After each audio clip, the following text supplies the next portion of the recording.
Hello everyone, I hope everybody is doing well. I am going to do another video lesson today over lesson 9, which is the last lesson of chapter 8. We finally made it, and I'm going to ask you at this time, if you haven't gone back and read the chapter in the book, I would like you to go back and read that. Pause the video now if you have to, okay? That way you have a basic idea of what is going on. But lesson 9 has to do with perfect square trinomials, okay? So perfect square trinomials has to do with the first term.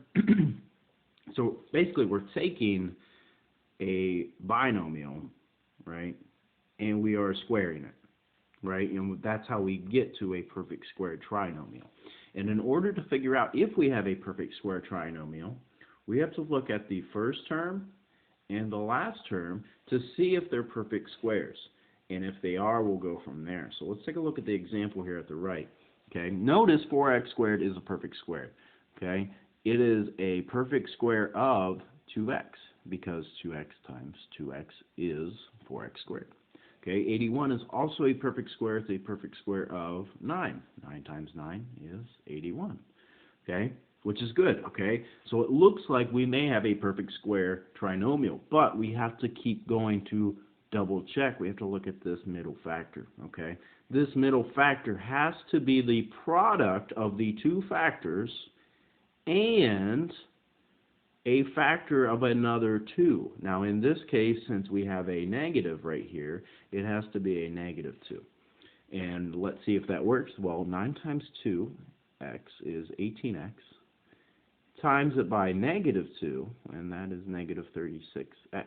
Okay, well, that's the factor we have, so that means it is a perfect square trinomial. So we can write it as a binomial squared, okay? And we can use the factors that we factored out of these first and last terms. So 2x here and 9, we can use these two, right?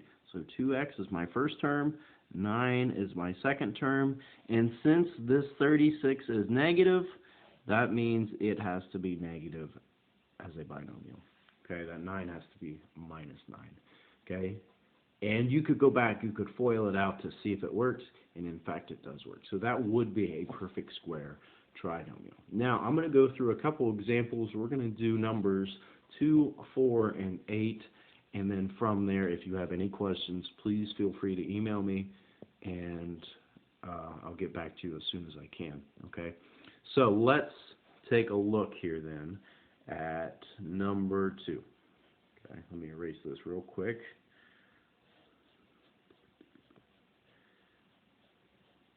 So number 2, we have 6x squared plus 30x plus 36, and we have to determine whether each trinomial is a perfect square trinomial. If it is, we have to factor it. So remember, we look at the first term and the last term first.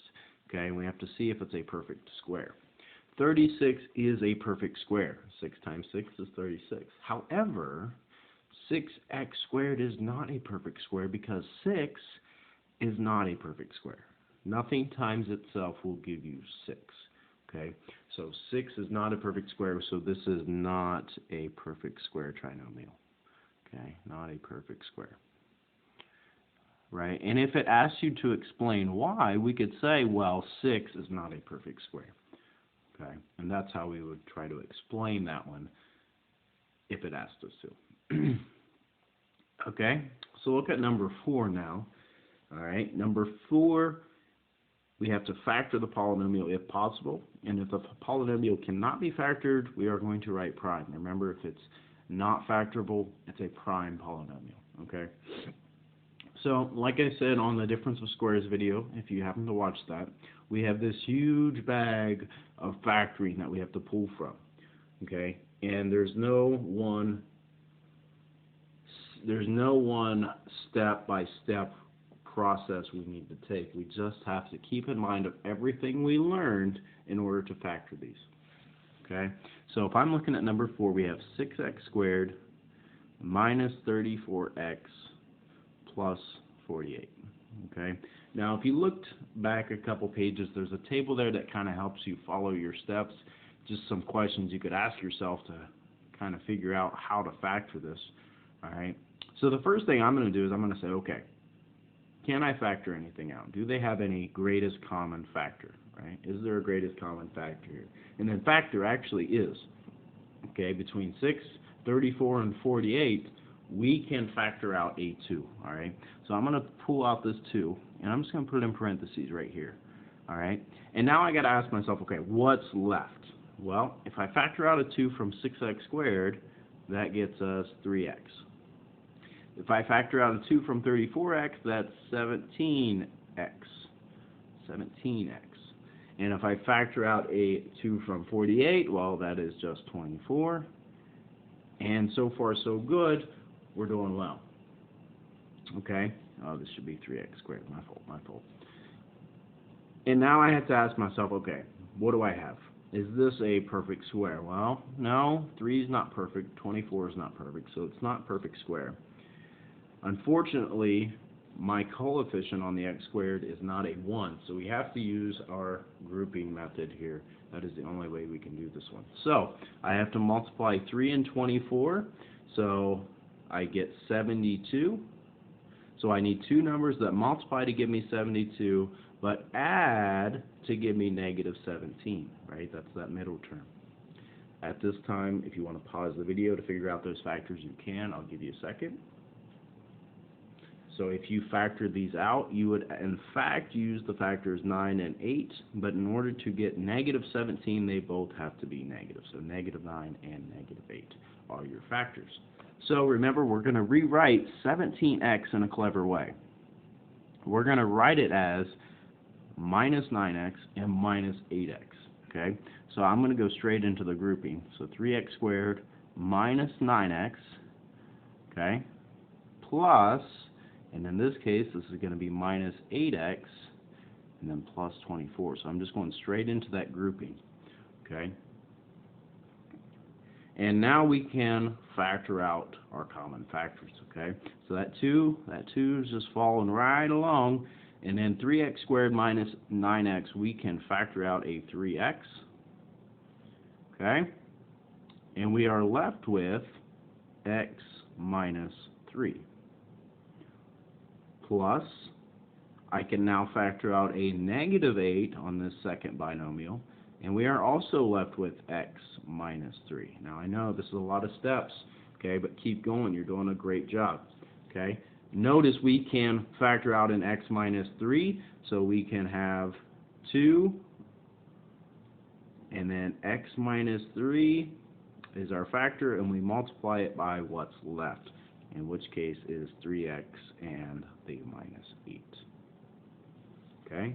And that is it. I know that took a long time, but that is the fully factored form of that polynomial. Okay? So if you have any questions on that, please either rewatch the video or come back to that question and email me if you need to. Alright? So, one more I will do with you is number 8. Okay? Solving equations. So on number 8, we have 25a squared minus 40a. So 25a squared minus 40a equals negative 16. All right, we have to solve this equation. All right.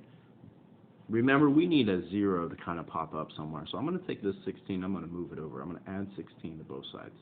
All right, and I can't combine anything, so this is going to stay 25a squared minus 40a plus 16 equals 0.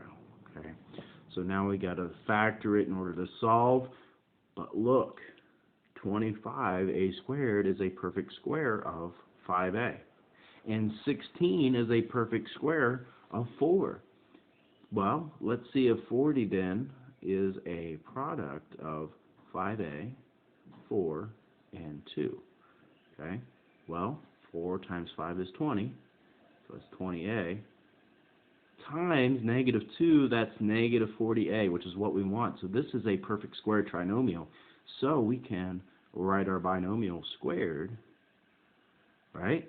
And what was our factors? Well, 25a squared has a factor of 5a, 16 has a factor of 4, and since that middle term is negative, it has to be minus. Okay, now we have 5a minus 4 squared equals 0.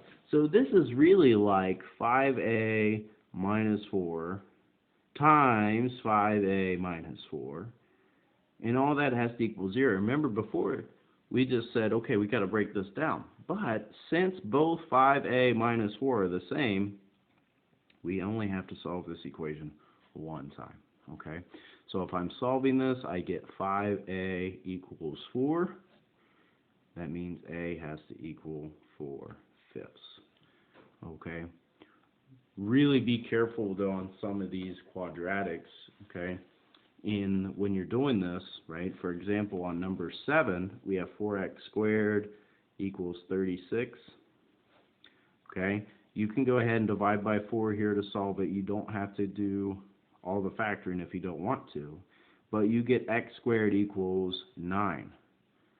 Understand this: when you take the square root of x squared and you take the square root of 9, this becomes x equals plus or minus 3, not just plus 3, okay, not just positive. Okay, there are in fact two answers. Remember that 2 tells us there are two answers. Okay, so positive 3 and negative 3 are my solutions for that one. Okay, and that was for number 7. I know I just kind of jumped around there, but just keep that in mind, is that there are going to be two answers. Now on the case of number 8, the two answers were the exact same, which was 4/5. That's why we only got one answer there. Okay, I hope that was helpful. If you have any questions, please email me, and keep up to date with your ALEKS, and I will see you later. Thanks.